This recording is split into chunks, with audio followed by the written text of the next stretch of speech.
আসসালামু আলাইকুম ওয়া রাহমাতুল্লাহ। অহংকারী ফিরাউন নিজেকে খোদা বলে দাবি করত।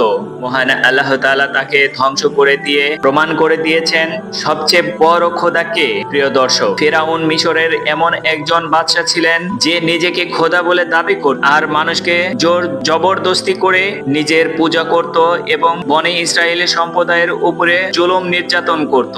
এই জুলুমকারীর পরিণতি এমন হলো যে মহান আল্লাহ তাআলা তাকে ধ্বংস করে দেওয়ার পরেও না জমিন তাকে গ্রহণ করলো, না পানি তাকে গ্রহণ করলো, এবং তার লাশ অক্ষত অবস্থায় থেকে গিয়েছে এবং কিয়ামত পর্যন্ত এইভাবেই থেকে যাবে, যাতে সে পৃথিবীর জন্য নিদর্শন হয়ে থাক এবং সবাই বুঝতে পারে জুলুমকারী কিংবা সীমা লঙ্ঘনকারীর পরিণতি কি হতে পারে। প্রিয় দর্শক, আজ ভিডিওতে আমরা জানাবো কিভাবে ফিরাউন মিশরের সবচেয়ে সুন্দরী নারীকে বিবাহ করেছিলেন এবং তার কতজন সন্তান ছিল।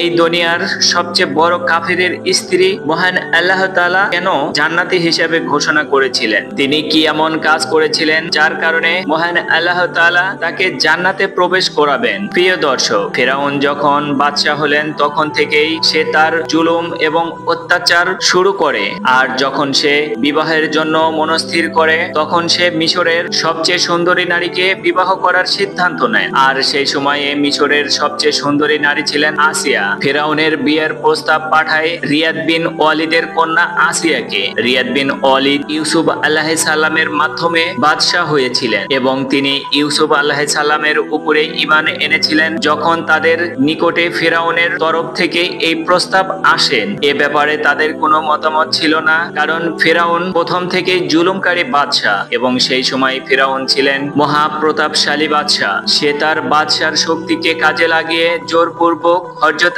আসিয়াকে বিবাহ করেন এবং হুকুম দেয় এই বিয়েতে রাজি না হলে হযরত আসিয়ার পিতাকে হত্যা করা হবে। কিন্তু বিয়ের পর মহান আল্লাহ তাআলা হযরত আসিয়াকে ফিরাউনের কবল থেকে হেফাজত করেন এবং ফিরাউন তার উপরে কিছুই করতে পারেন নাই। যখন ফিরাউন বিবাহের পর হযরত আসিয়ার সঙ্গে প্রথমবার মিলন হবার জন্য ঘরে প্রবেশ করলেন, তখন মহান আল্লাহ তাআলা তার অসীম কুদরতে ফিরাউনকে সারা রাত জন্য ঘুম পাড়িয়ে দেন, যার কারণে সে আসিয়াকে কিছুই করতে পারেনি। এভাবে মহান আল্লাহ তাআলা আসিয়াকে হেফাজত করেন। কিছু কিছু কিতাবে এসেছে বিয়ের পর মহান আল্লাহ তাআলা ফিরাউনের পুরুষত্ব শেষ করে দিয়েছিলেন এবং আসিয়াকে হেফাজত করেছিলেন। কিছু কিছু বর্ণনায় এসেছে ফিরাউন এমন এক অসুখ হয়েছিল, মিশরের তৎকালীন চিকিৎসকরা তাকে সারা জীবনের জন্য সহবাস থেকে দূরে থাকতে বলেছেন। এই কারণে হিসাবে মনে হয় আসিয়া সেই বাদশাহ কন্যা ছিলেন যিনি ইউসুফ আলাইহিস সালামের দাওয়াতে সাড়া দিয়ে ঈমানদার হয়েছিলেন, আর আসিয়া ছিলেন অত্যন্ত নেক এবং পরহেজগার বান্দা। এইভাবে মহান আল্লাহ তাআলা আসিয়াকে ফিরাউনের নাপাক স্পর্শ থেকে হেফাজত করতেন। চলুন এবার আমরা জেনে নেই ফিরাউনের কতজন সন্তান ছিলেন। এক বর্ণনায় পাওয়া যায় ফিরাউনের এক কন্যা সন্তান ছিল, কিন্তু ফিরাউন এই কন্যা সন্তানের জন্মদাতা ছিলেন না। সে এই কন্যাকে কারো কাছ থেকে নিয়ে এসে পালন করত। যেহেতু মহান আল্লাহ তাআলা আসিয়াকে ফিরাউনের নাপাক স্পর্শ থেকে হেফাজত করতেন, তাই তাদের কোনো সন্তান ছিল না। প্রিয় দর্শক, এবার আমরা বলবো মহান আল্লাহ তাআলা কেন আসিয়াকে জান্নাতি নারীর মর্যাদা দিয়েছিলেন এবং সে কি এমন আমল করেছিলেন যার কারণে মহান আল্লাহ তাআলা একজন কাফেরের স্ত্রী জান্নাতে দাখিল করবেন। একদা ফিরাউন একটি স্বপ্ন দেখলেন, বনি ইসরায়েলের নিকট থেকে একটি আগুনের গোলা এসে তার সমস্ত রাজ্য জ্বালিয়ে পুড়িয়ে ধ্বংস করে দিচ্ছে। ফিরাউন তাৎক্ষণিক স্বপ্ন ব্যাখ্যাকারীদের কাছ থেকে এই স্বপ্নের ব্যাখ্যা জানতে চাইলেন। স্বপ্নের ব্যাখ্যাকারী এই স্বপ্ন ব্যাখ্যা বলে বনি ইসরায়েল থেকে এমন এক পুত্র সন্তান জন্ম হবে যে তার রাজ্যকে শেষ করে দিবে এবং তোমার পতন ঘটবে। এই ব্যাখ্যা শোনার পর ফিরাউন আদেশ দিলেন বনি ইসরায়েলে যখন কোনো ছেলে সন্তান হবে তখন তাকে হত্যা করা হবে। যখন হযরত মূসা আলাইহিস সালাম জন্ম হয় তখন তার মা সিন্ধুকে করে হযরত মূসা আলাইহিস সালামকে নীল নদে ভাসিয়ে দেন। মহান আল্লাহ তাআলার কুদরতে সেই সিন্ধুক ভাসতে ভাসতে ফিরাউনের দরবারে নিকটে পৌঁছে যায়। যখন এই সিন্ধুক আসিয়া দেখতে পায় তখন আসিয়া এই সিন্ধুকটিকে খুলে ভিতরে দেখে একটি অপূর্ব সুন্দর বাচ্চা দেখতে পায়। এই বাচ্চাকে দেখে আসিয়া অত্যন্ত খুশি হয়। তিনি এই বাচ্চার নাম রাখে মূসা। যখন হযরত আসিয়া এই বাচ্চার নুরানী চেহারার দিকে দেখেন তখন তাকে নিজের পুত্র হিসেবে গ্রহণ করে নেন এবং তিনি ফিরাউনকে বললেন, এই বাচ্চা তোমার আর আমার চক্ষু শীতলকারী হবে, একে হত্যা করো না। সেই সময় ফিরাউন বললেন, তুমি এই বাচ্চাটিকে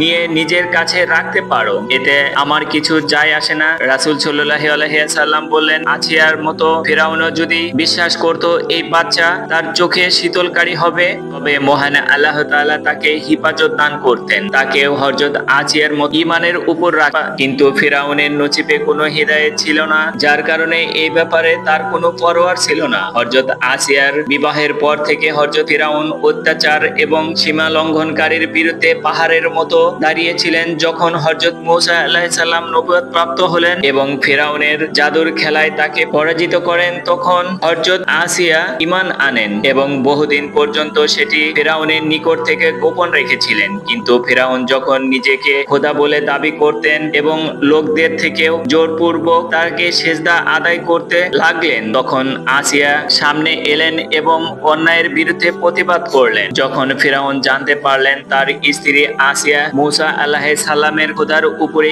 ঈমান এনেছে, তখনই সে আসিয়ার উপরে জুলুম করা শুরু করে। কিন্তু ফিরাউনের এই জুলুম হযরত আসিয়াকে তার ঈমান থেকে বিন্দু মাত্র সরাতে পারেনি। ফিরাউন বহু চেষ্টা করেছেন, যাই হোক, আসিয়াকে এই ঈমান থেকে সরিয়ে এনে পুনরায় সে কুফরি ও শিরকের দিকে নিয়ে যাওয়ার, কিন্তু আসিয়া ফিরাউনের সেই সমস্ত প্রচেষ্টাকে ব্যর্থ করে দেন। তিনি শুধুমাত্র এক আল্লাহ তাআলার নাম বলতে থাকেন এবং আল্লাহ তাআলার ইবাদতে মশগুল থাকেন। শুধু আসিয়াই নয়, যে ব্যক্তি হযরত মূসা আলাইহিস সালামের উপর আনতেন, ফিরাউন তার উপরে জুলুম করতেন। একদা এক ব্যক্তি, যাকে পবিত্র কোরআনে মুমিন আলে ফিরাউন নামে অভিহিত করা হয়েছিল, তাকে হযরত মূসা আলাইহিস সালামের উপরে ঈমান আনার কারণে অত্যন্ত নির্মমভাবে হত্যা করা হয়েছিল। এটি দেখার পর হযরত আসিয়া আর চুপ থাকতে পারলেন না, তিনি দৃঢ়ভাবে এর প্রতিবাদ করলেন। যখন ফিরাউন দেখলেন তার স্ত্রী তার বিরুদ্ধে কথা বলছেন, তখন তার ভিতরে প্রতিশোধের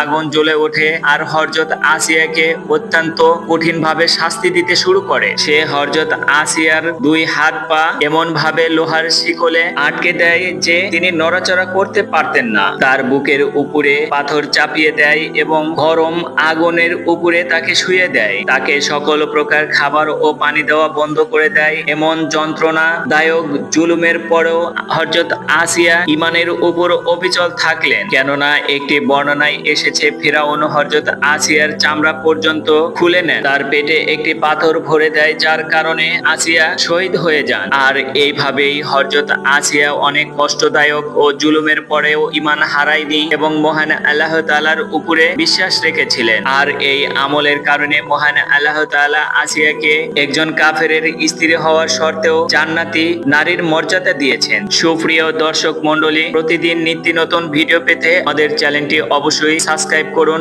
এবং পাশে থাকা বেল আইকনটি প্রেস করতে অবশ্যই ভুলবেন না, এবং সেই সাথে আপনার যে কোনো মতামত আমাদের জানাতে ভিডিওতে অবশ্যই কমেন্ট করুন। আশা করি আপনারা সবাই ভালো থাকবেন এবং সুস্থ থাকবেন। আসসালামু আলাইকুম ওয়া রাহমাতুল্লাহি ওয়া বারাকাতুহু।